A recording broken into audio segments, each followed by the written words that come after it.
Well, it was a big promise from the federal government. A rural community an hour and a half east of Reno would finally get high-speed internet after waiting many years for it all to happen. Well, it still hasn't happened.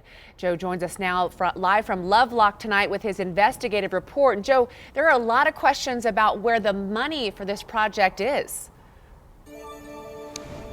Huge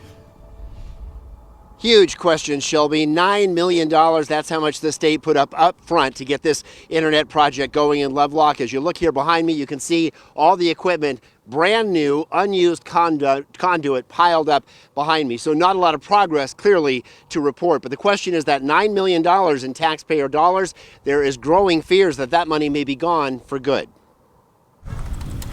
Pershing County Library Director Cameron Mitchell describes the frustration many people here in Lovelock experience without access to affordable, high-speed internet. Just getting on, logging into a website to do banking or anything like that, it could have taken 5 minutes or so. Just to get on? Just get everything booted up. The federal government promised a solution to the slow service. Project Reconnect would deliver high-speed internet to rural communities like Lovelock. The nation's agriculture secretary at the time, Tom Vilsack, even paid a visit to Reno in 2022 to announce what was coming. Everything was lined up, but the USDA, which headed up this project, insisted on a percentage of matching funds.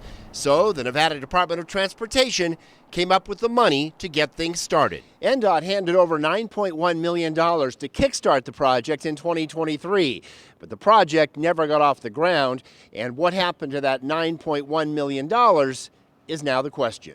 Documents obtained by News 4 show the $9.1 million was paid up front in 2023 to a company called Uprise Fiber.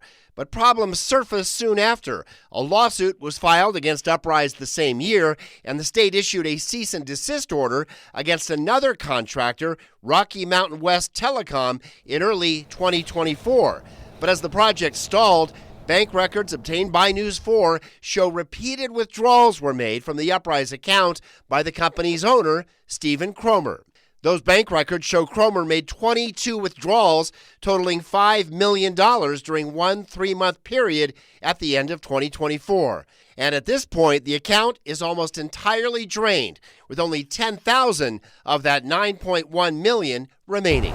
So where did all that money go? As I sit here today, I have no idea where that money is. Attorney Mark Simons is representing krnv, a small contractor who filed suit against Uprise and NDOT, claiming they were never paid for the work they did on the Reconnect project. Simons' fear is the state now has no way of getting that $9.1 million back. That's all our money. That's the state's money that is gone. Can we speak to Mr. Cromer? He's actually not in right now. Okay. He's off-site. We tried to track down Stephen Cromer, the owner of Uprise, and the man whose name is listed on all of those bank withdrawals, multiple times. I'm Joe from Channel 4, checking back for Mr. Cromer, trying to talk to him. But each time we went to his Reno office, we were told he was not available. You reached Stephen Cromer. Please leave a message and I'll get back to you as soon as possible. And he hasn't returned our phone calls either. But Cromer's not the only one who is refusing to talk. The USDA, which headed up this whole project, has ignored our questions about it. So has Governor Joe Lombardo. The Attorney General's office and NDOT's spokesperson did respond, telling us they're declining to comment, citing pending litigation, which is currently in the initial stages known as discovery. So the questions continue, mainly who benefited from this deal? Clearly, taxpayers did not. Nobody's accounting for the money. And residents of Lovelock certainly did not. Now they can only hope the federal government will someday deliver on its promise to bring a modern-day convenience to this small Nevada town. When you're already physically isolated and there's no opportunity for this sort of connection that can take place over the internet, you are caged in on all fronts. But with $9 million now missing, those dreams of high-speed service have come to a screeching halt.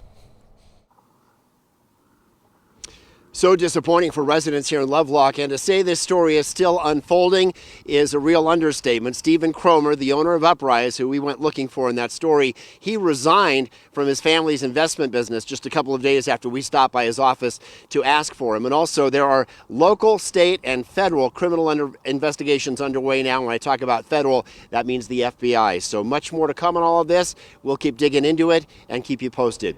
I'm Joe Hart reporting live tonight in Lovelock. Shelby, back to you. All right, Joe, you mentioned the FBI is now involved. Any federal money missing with all of this? It's interesting, Shelby. The federal government was going to put up $27 million, but they held back, and they had Nevada put up the state money, the $9 million first. So the federal government is not out any money on this. It's the state money that's missing. That federal government money is on hold until all of this gets sorted out. All right, lots of questions and nothing to show for it out there. Stay on this, Joe. Thank you so much for that report.